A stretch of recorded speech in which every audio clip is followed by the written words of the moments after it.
ज़ोहरान मुमदानी। इनकी कहानी शुरू होती है युगांडा से, फिर न्यूयॉर्क की गलियों तक पहुंचती है और आखिरकार शहर के सबसे ऊंचे जनाधिकार के पद तक पहुंचती है। उनकी मां मीरा नायर भारतीय सिनेमा का जाना पहचाना चेहरा है और पिता कोलंबिया यूनिवर्सिटी में प्रोफेसर। यानी पहचान, संस्कृति और शिक्षा, ये तीनों जो हैं, उसका मंथन कहीं ना कहीं मुमदानी के व्यक्तित्व में दिखता है।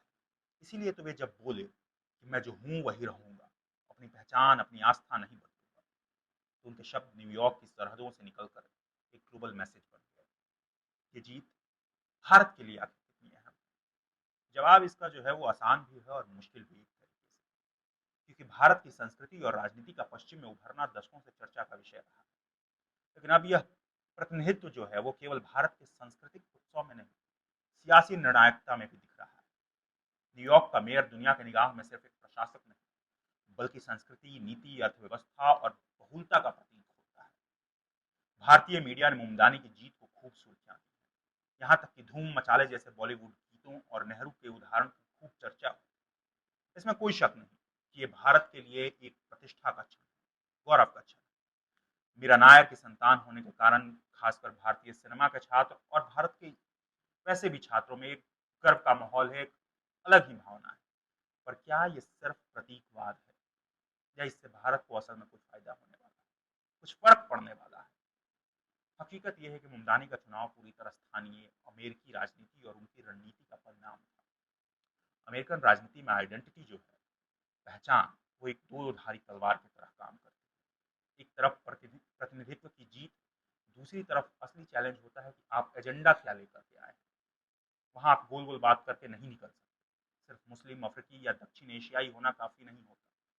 आपको जनता के सामने स्पष्ट, साहसिक और व्यवहारिक नीतियां लानी होती। मुमदानी को उनकी आलोचना के लिए भी जाना गया, खासकर इसराइल फिलिस्तीन के संघर्ष पर उनके जो तीखे बयान थे उसके लिए, जो भारत अमेरिका और वैश्वीकरण की बहस में संवेदनशील मुद्दा है। हालांकि न्यूयॉर्क के मेयर के रूप में अंतर्राष्ट्रीय नीति निर्धारण में मुमदानी की कुछ खास भूमिका नहीं रही, सीमित रहे। लेकिन अमेरिका में तेजी से बदलती सियासत के केंद्र में उनकी उपस्थिति एक साफ इशारा है। नई पीढ़ी बदलाव चाहती है और बदलाव को अपनाती भी है।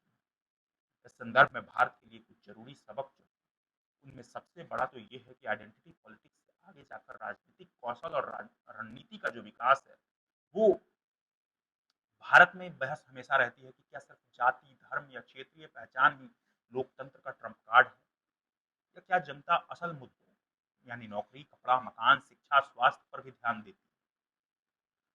न्यूयॉर्क के मतदाताओं ने बताया है कि जो उम्मीदवार हैं वो अब अपने मुद्दों के लिए चुने जाएंगे, उनके संकटों को आवाज देने के लिए चुने जाएंगे। वही लोग चुने जाएंगे जो योजनाएं लाएं, जो संकटों के लिए आवाज उठाएं, उनकी आवाज बने।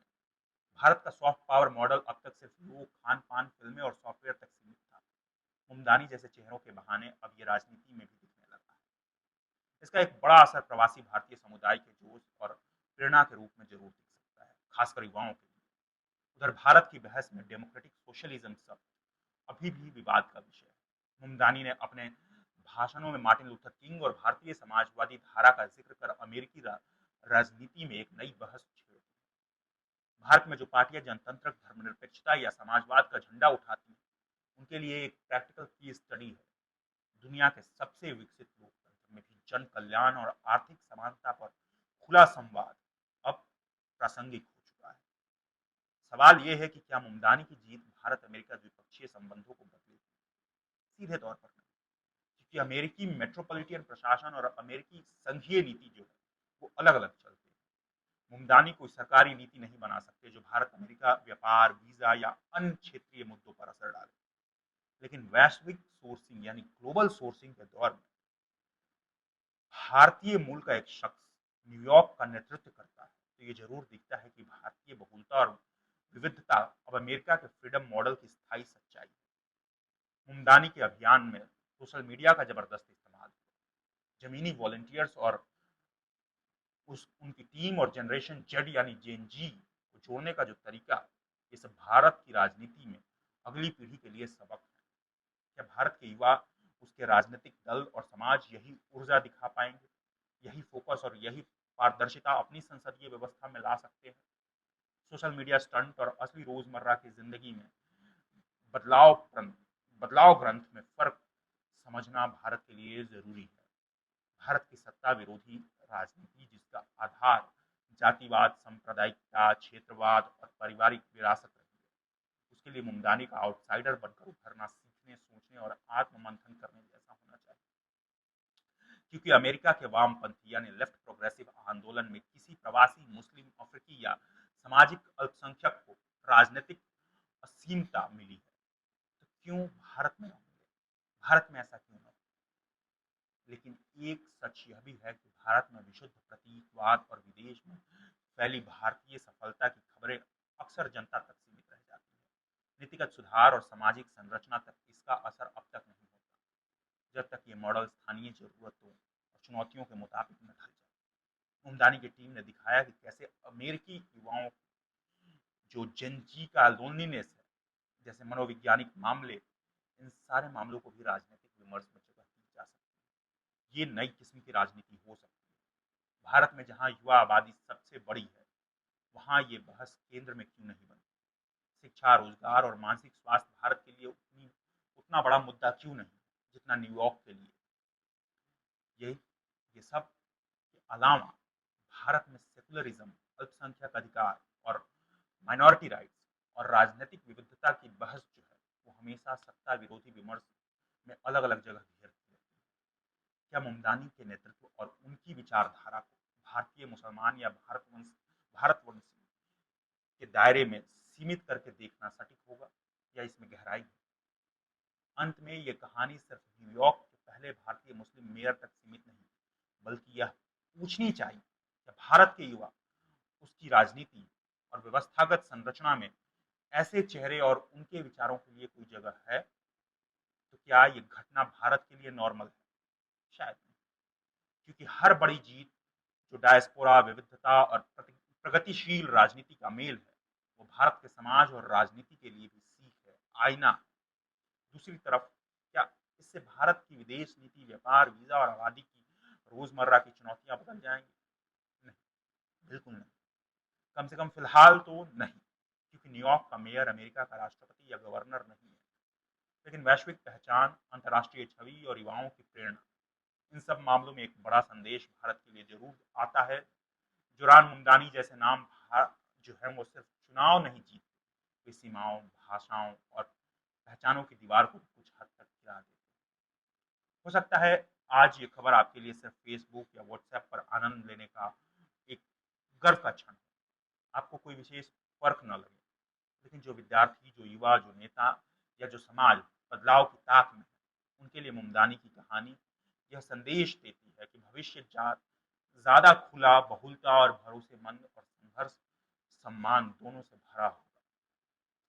और यही जगह है जहां हमें इस वक्त भारत में अगर हम देखें तो एक नया किस्म की राजनीति दिखती है। चुनावी रणनीतिकार से बदलाव के नायक बनने की कोशिश कर रहे प्रशांत किशोर के नाम सामने आता है। प्रशांत किशोर पीके ने पिछले 3 सालों में बिहार के हजारों गांवों की पैदल यात्रा कर ठेठ आम आदमी की जो परेशानी, युवाओं का गुस्सा, श्रमिक मजदूरों का दर्द और बिखरी सरकारी व्यवस्था को करीब से महसूस करने का प्रयास किया है। उनकी पार्टी जनसुराज एक का जो एजेंडा है, बेरोजगारी, पलायन, शिक्षा, स्वास्थ्य, महिलाओं और श्रमिक के मुद्दों को राजनीति की मुख्य धारा में लाना, बिल्कुल मुमदानी की तरह पीके ने भी बाहरी सिस्टम से अलग रहने वाले नेता की छवि बनाई। पीके ने चुनाव प्रचार में गांव-गांव बैठ के डिजिटल मुहिम, सोशल मीडिया लाइव का इस्तेमाल किया, फेसबुक, व्हाट्सएप और यूट्यूब पर वोटरों को सीधे जोड़ने की कोशिश की। उनका फोकस खासतौर पर बिहार के युवा वर्ग, पहली बार वोट देने वाले और उन मेहनत कशों पर है जो अब तक हमेशा हाशिए पर रहते आए। पीके के शब्दों में, अगर बदलाव लाना है तो वोट उसी को दो जो व्यवस्था बदलने की बात करता हो।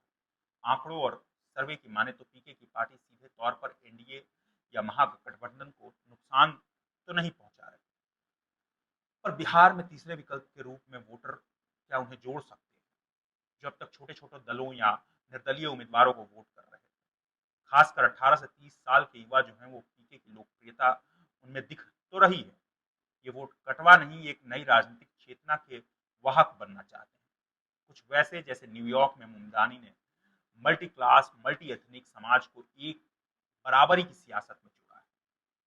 युवाओं से निकली लहर, श्रमिकों का दर्द, महिलाओं की भागीदारी और सोशल मीडिया की पहुंच, पीके की कड़ी मेहनत से बिहार के बदलते वोटर को जोड़ने की कोशिश कर रहे हैं। सवाल ये है कि क्या पीके बिहार की मुमदानी बन सकते हैं?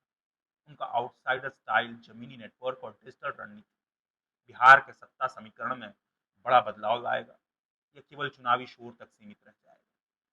अंतिम सवाल जो है वो बिहार के लाखों प्रवासी लोग डिसाइड करेंगे, बिहारी डिसाइड करेंगे। चुनाव के परिणाम 14 तारीख को आएंगे, वोटिंग चल रही है। तब तक हमें और आपको इंतजार करना है, ये जानने के लिए कि क्या पीके जो है वो बिहार के मुमदानी है